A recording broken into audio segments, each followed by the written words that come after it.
తాకట్లో ఉన్న మీ బంగారాన్ని విడిపించి ఆ రోజు ఆన్లైన్ రేటుకి కొంటాం. Sharma gold company. అణుబాంబులేస్తామని ఒకడు, పీకలు కోస్తామని మరొకడు, మీ అంతు చూస్తామని ఇంకొకడు, సింధు నదిలో రక్తం పారిస్తామని ఇంకొకడు. ఆపరేషన్ సింధూర్ దాడికి ముందు పాక్ అధికారులు పలికిన ప్రగల్భాలు ఇవే. కానీ సింధూర్ దెబ్బకి తోక ముడిచింది. భారత్ దాటికి భయపడిందో లేక భారత్ యుద్ధం ఎందుకనుకుందో తెలియదు, కానీ మీడియా వేదికగా శాంతి గీతం పడుతోంది. నిన్న మొన్నటి వరకు లేపేస్తాం, చంపేస్తామన్న రక్షణ శాఖ మంత్రి సైతం భారత్తో కాళ్లబేరానికి వచ్చాడు. భారత్ యుద్ధం కోరుకోవటం లేదంటూ ముసలి కన్నీరు కారుస్తున్నాడు.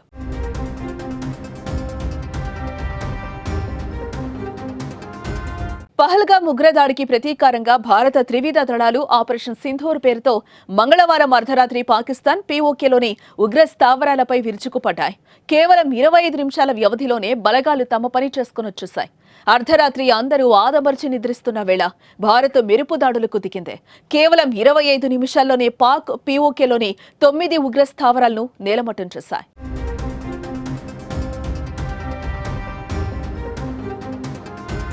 ఆపరేషన్ సింధూర్లో భాగంగా కీలక ఉగ్రవాద సంస్థలైన లష్కర్-ఏ-తోయిబా, జైషే మహమ్మద్, హిజ్బుల్ ముజాహిదీన్ వంటి కీలకమైన మౌలిక సదుపాయాలపై దాడి చేశారు. ఇక నిన్నటి వరకు భారత్ చర్యలపై తీవ్ర స్థాయిలో విరుచుకుపడిన పాక్ మంత్రులు, అధికారులు నేటి ఆపరేషన్ సింధూర్ని చూసి మాట మారుస్తున్నారు. వీరిలో పాక్ రక్షణ శాఖ మంత్రి గురించి ప్రత్యేకంగా చెప్పుకోవాల్సిందే.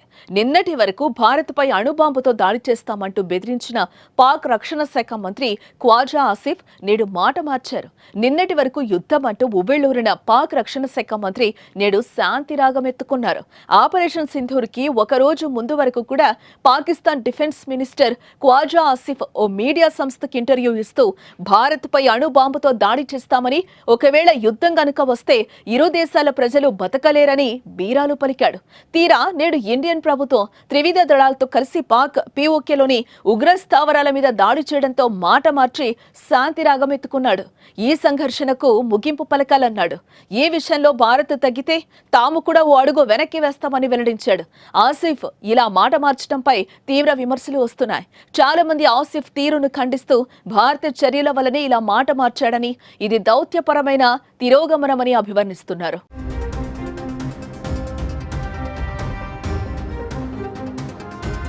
మొత్తానికి ఆపరేషన్ సింధూర్ పాకిస్తాన్ అధికారుల గుండెల్లో గుబులు పుట్టిస్తుందని చెప్పడానికి ఇదే నిదర్శనం. కాస్త లేటుగానైనా భారత్ బలం పాకు తెలిసొచ్చింది. భారత్ యుద్ధం అంటే కొరివితో తలగొక్కోవడమే. పాకు తెలిసొచ్చింది భారత్తో యుద్ధం చెయ్యలేమని ముందే. అంటే ప్రజల ముందు పరువు పోతుందని అలా తొడలగొట్టారే తప్ప వారికి మాత్రం తెలీదా భారత్ సత్తా ఏంటో. కనీసం ఇప్పటికైనా ఉగ్రవాదాన్ని పెంచి పోషించడం ఆపేస్తే ఆ దేశ ప్రజలకు మేలు జరుగుతుందంటూ కొందరు కామెంట్స్ చేస్తున్నారు.